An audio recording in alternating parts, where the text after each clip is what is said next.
It's Mario. Terrible.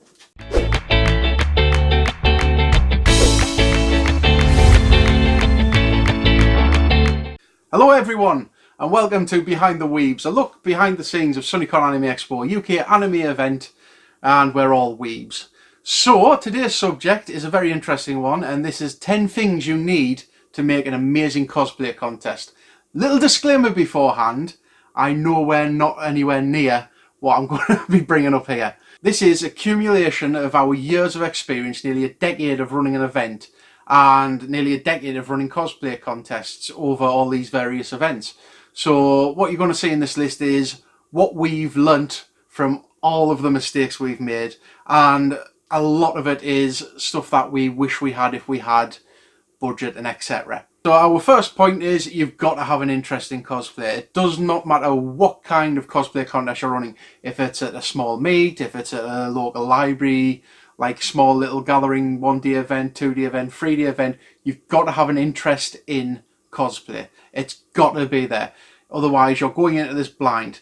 And we know this because we made that mistake. We went into this event back in 2012 and we'd only attended one anime convention beforehand. We took the blueprint of we need a traders hall, we need panel rooms running panels, and we needed a stage and a cosplay contest. And lo and behold, we went into it, and our first ever cosplay contest was nobody was able to sign up on a sheet, nobody was able to sign up online. It was basically anybody wants to be in the cosplay contest, line up on the wall, and that was it. But from there, we made a vow to try and improve our cosplay contest, because we started going to more events, seeing how they did it, and you could obviously tell like they've had the experience, they've had the interest in cosplay. And if you go into it like we did, you're going to make a lot more mistakes before you end up making it right, and it might take a few years for them mistakes to happen, as it has with us.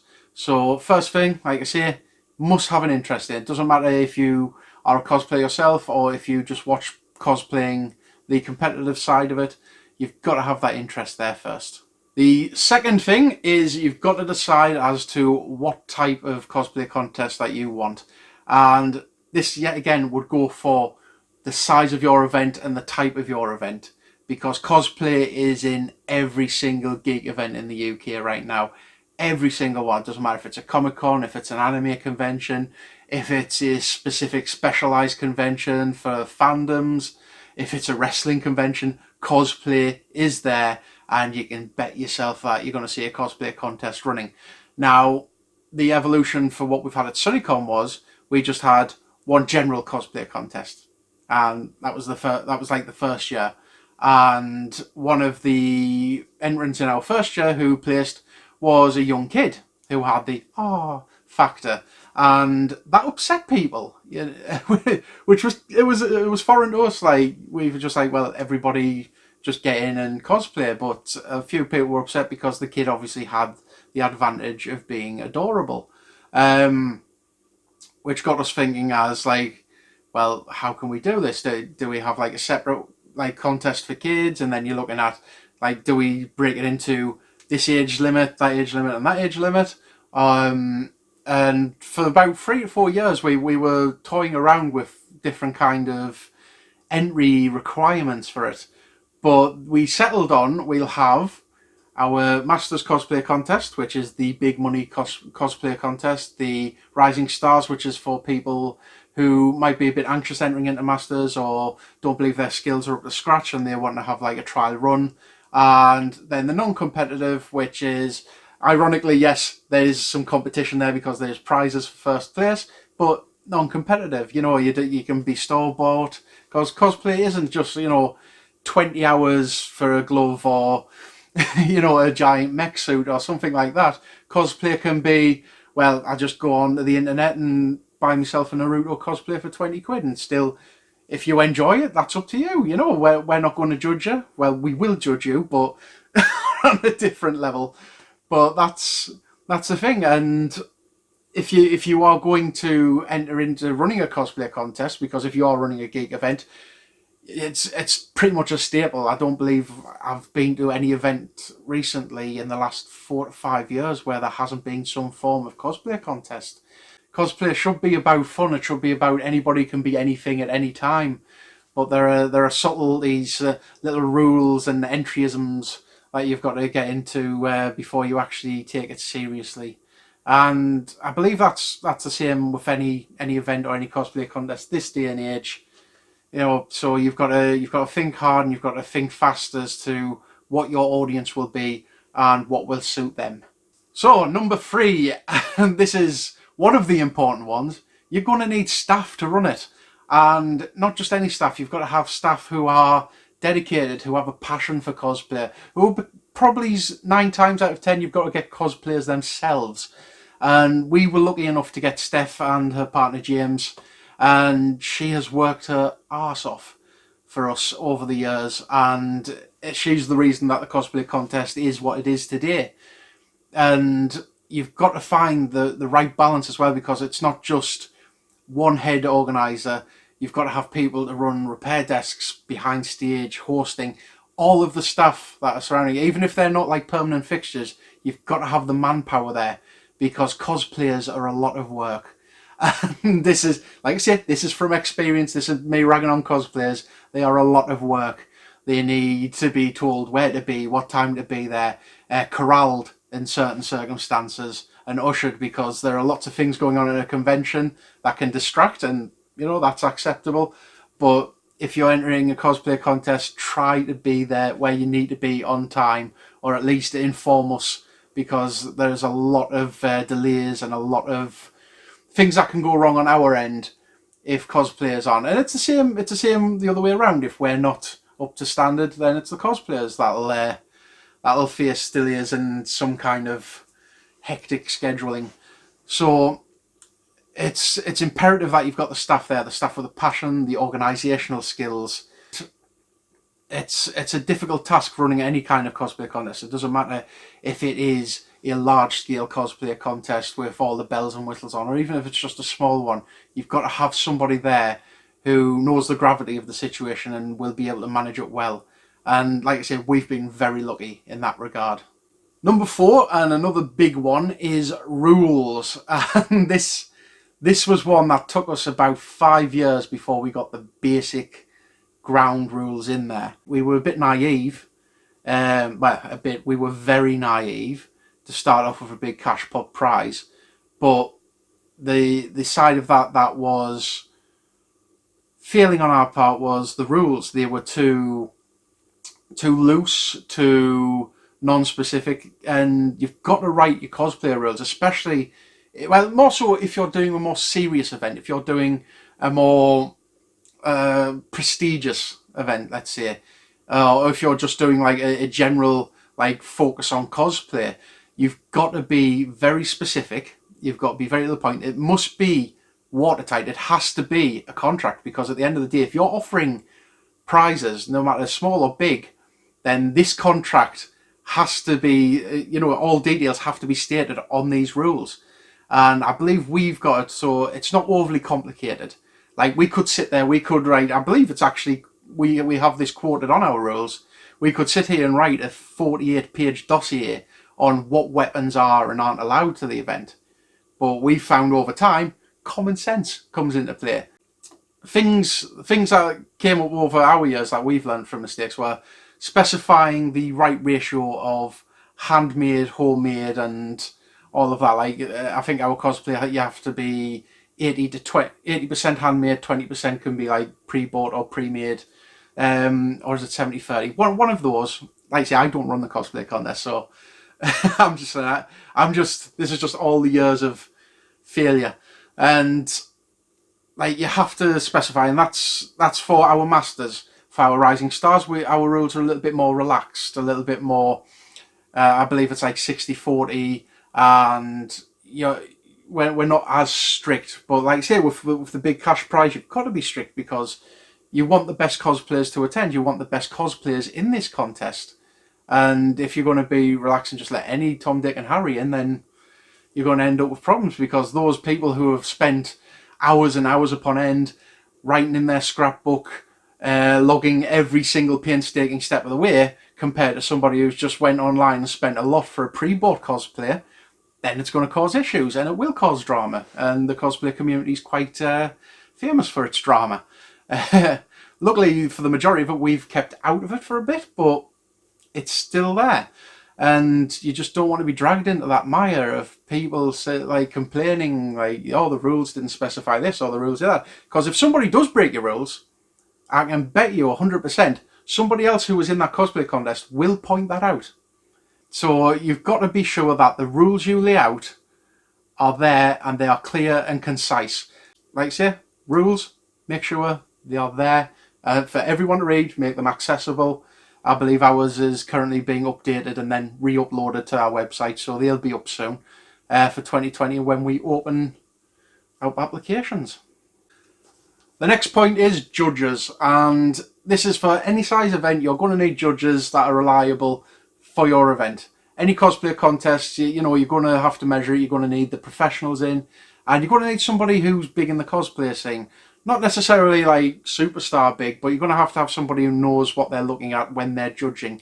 We've been lucky enough to have some really spectacular judges in our past events, and going forward, we're still getting really good judges as we go.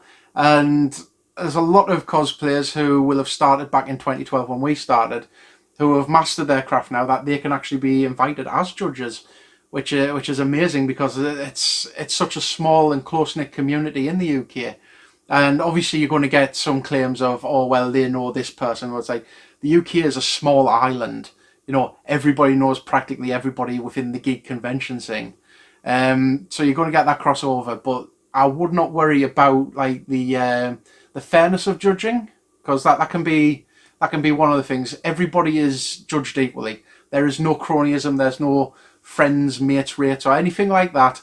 It is judged fairly and equally, because everybody gets an equal footing. That's why with our cosplay contest, we only allow people who start to build the cosplay from scratch leading up to the event, whereas some people could just like put on a cosplay that's won another contest, and it's like, well, they're not doing the work. That's why we have that rule in.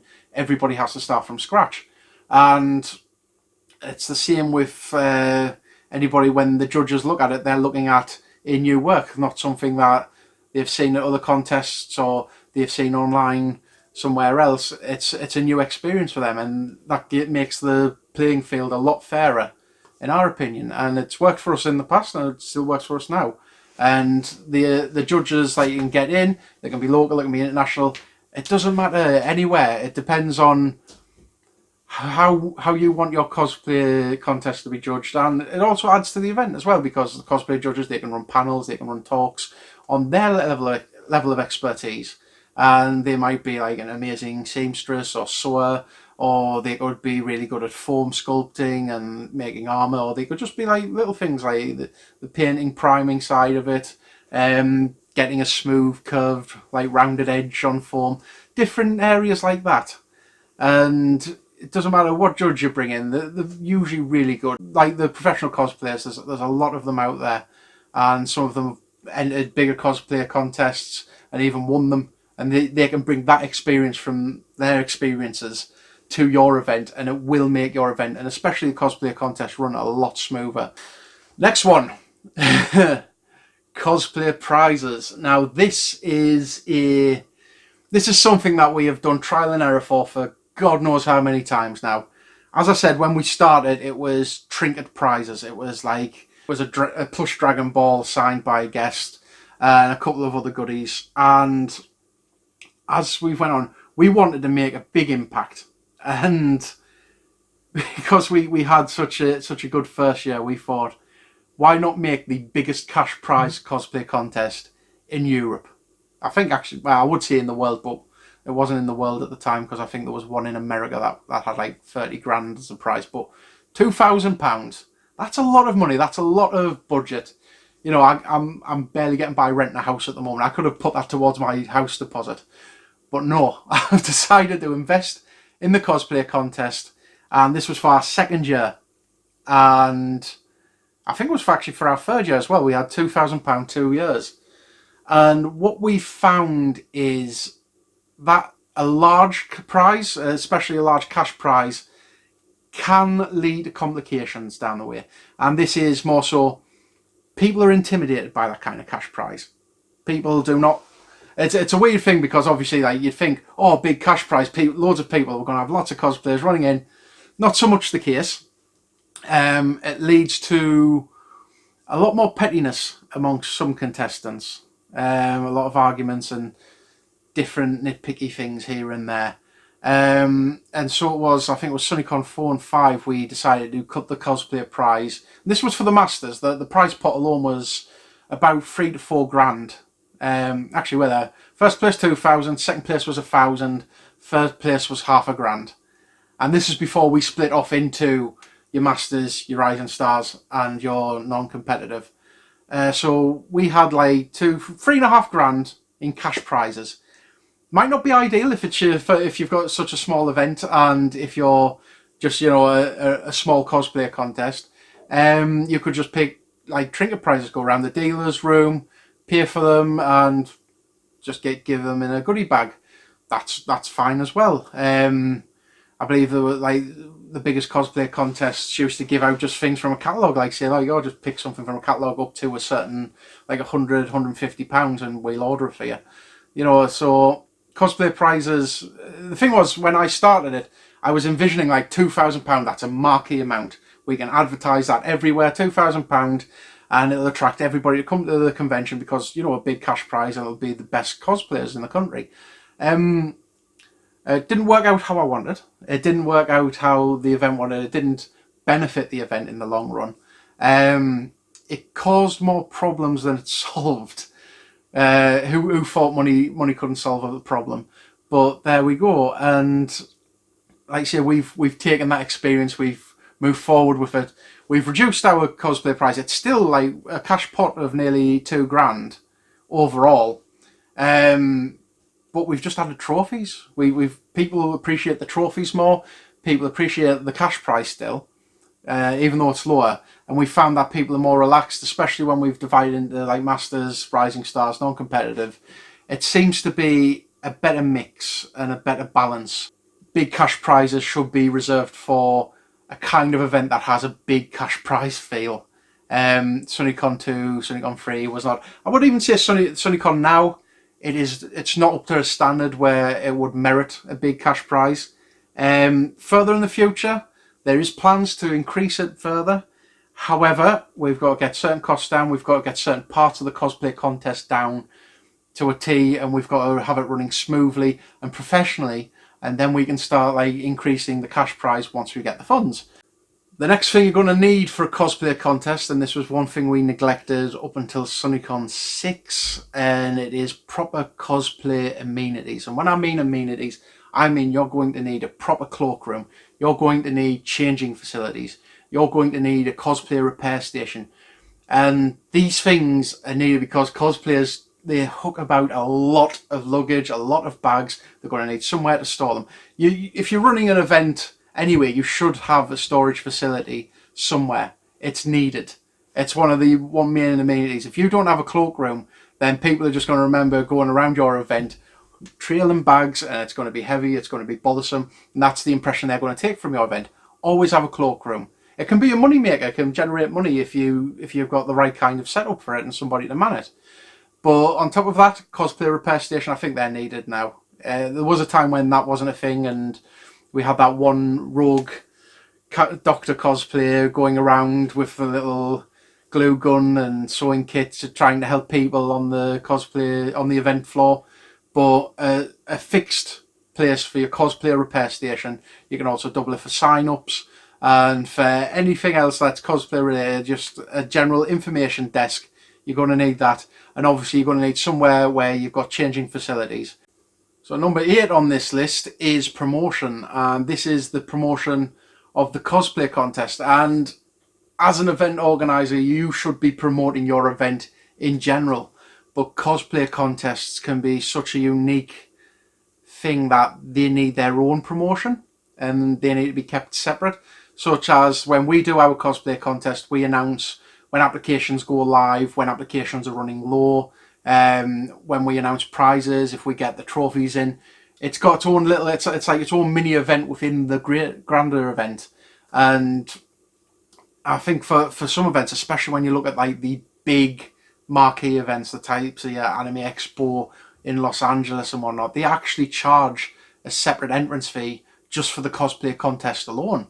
And that's something we're working towards, hopefully not to have it as a separate paid thing, but that might become an option if costs spiral out of control and we need to find a way to make money just for the cosplay contest.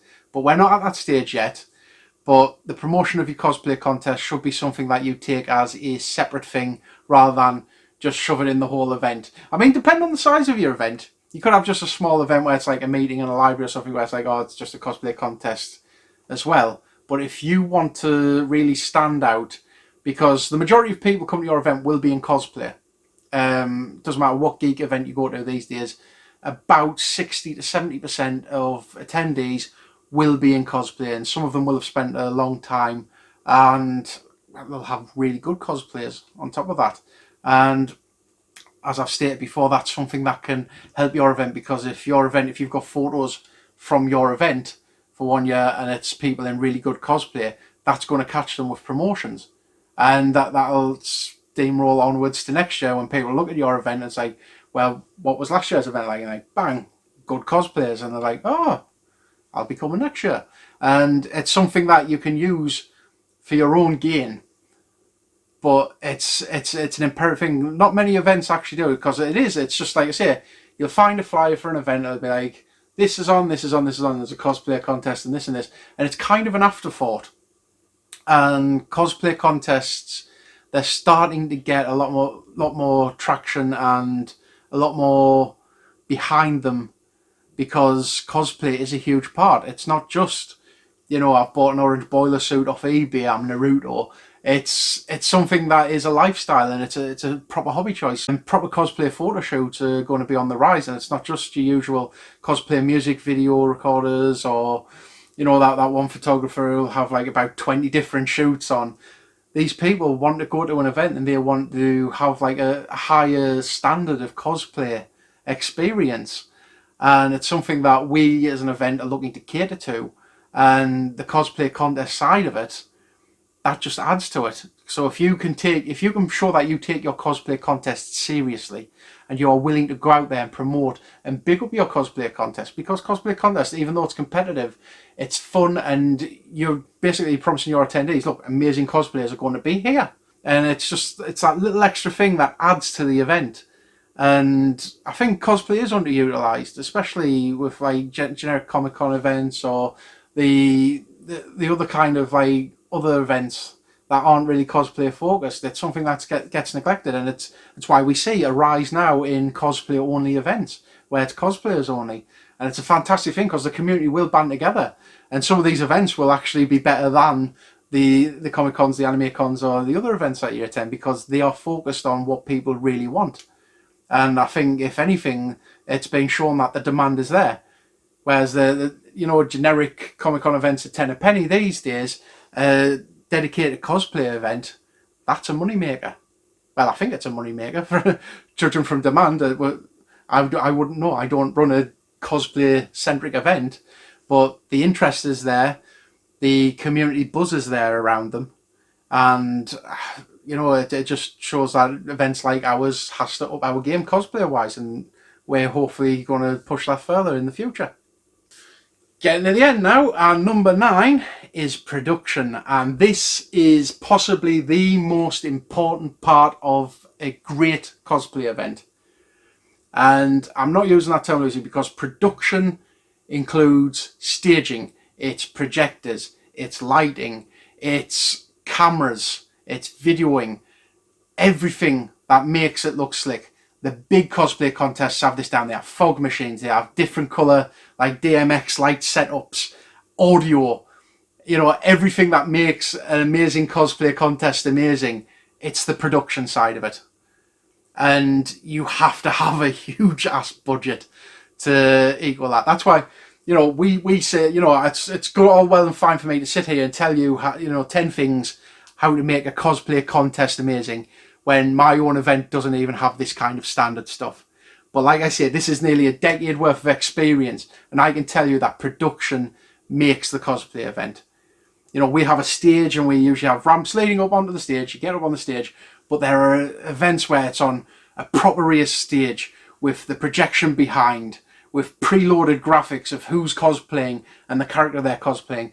Sometimes you've got a projection behind where they incorporate video and other audio visual into the cosplay contest themselves. And it's not just a, here's my costume, you know, adore it. It's, here's this costume, I'm that character. And it's the next level for us. This is something we aspire to be. You know, we want that. We want to have the preloaded graphics. We want to have the transitions that will introduce. We want to have proper audio visual experience to add to the costume itself.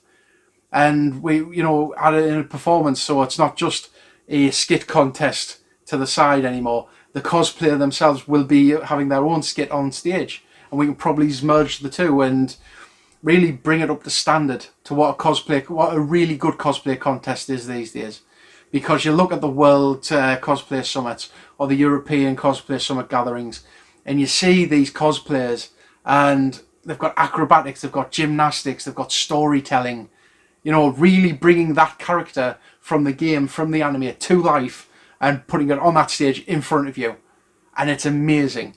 And it's not just like a catwalk experience, it's a proper, it's proper theatrical. And that's something that we aspire to have.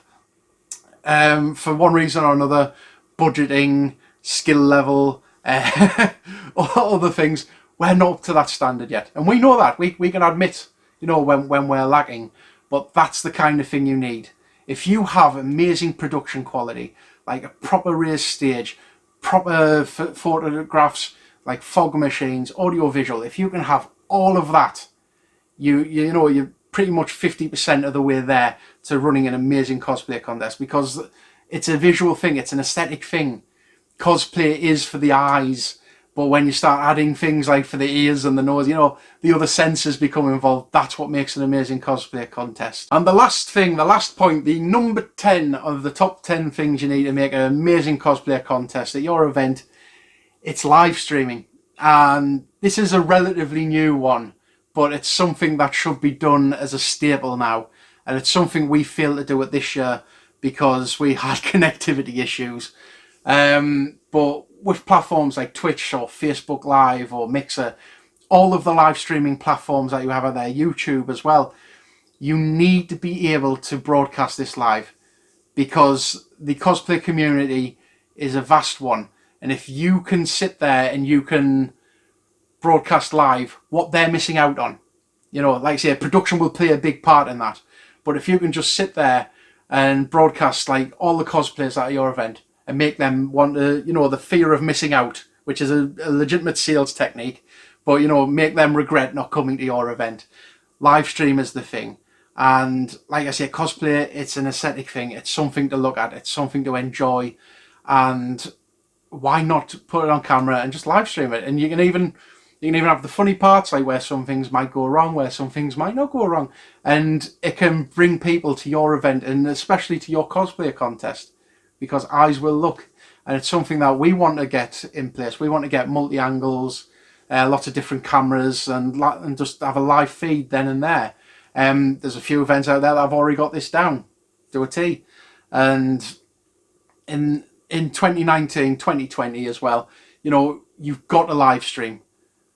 The majority of your event, you've got to live stream, because there's going to be people vlogging, there's going to be people just wandering around with cameras. You know, everybody's got a camera on them now, their phone's a camera, and they can broadcast their opinion or their point of view of the event. And you've got to be the one, as the event organizer, you've got to be there to give the best account of your event. Because there are some people who go out there, they'll do cringe videos, like going around asking your attendees daft questions and make your event look lame, because that's the way they want to portray it, because it gets them clicks.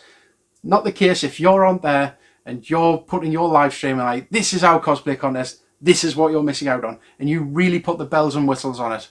Because if you can give a good account, then any other negative account of your event, whether it's intentional or whether it's not intentional, that can be washed away, because you're giving the best account of your event. And people will trust you more because, you know, you're the owner, you're the event, you're the organizer. And it adds credibility. And you've got to live stream. Like I say, you've got to live stream now. It's such a huge growing market. You know, esports has become such a big thing. And there's potential money in there. If you can get the viewers and you can keep the viewers and keep them entertained throughout the year, then it becomes another revenue source. So if you are doing a cosplay event, try and get, I know the tech setup's expensive. I know it can be painstaking. I know you need professionals there to man it. But if you can get that down and all in one place, you're laughing. And for 2020, it's something that we're looking at very seriously, getting in place and getting sorted. So that's been it. Thank you very much for watching. I hope this has been educational. Once again, if you are new here, please subscribe, please like the video, please comment if you've got anything to say. And you can also follow us on our other platforms, on Twitch. I'm on Twitter, @TuckyTheWeeb. So thank you very much. I hope it's been educational. I hope you've learned something and I hope you've enjoyed it. Have a good day. Goodbye.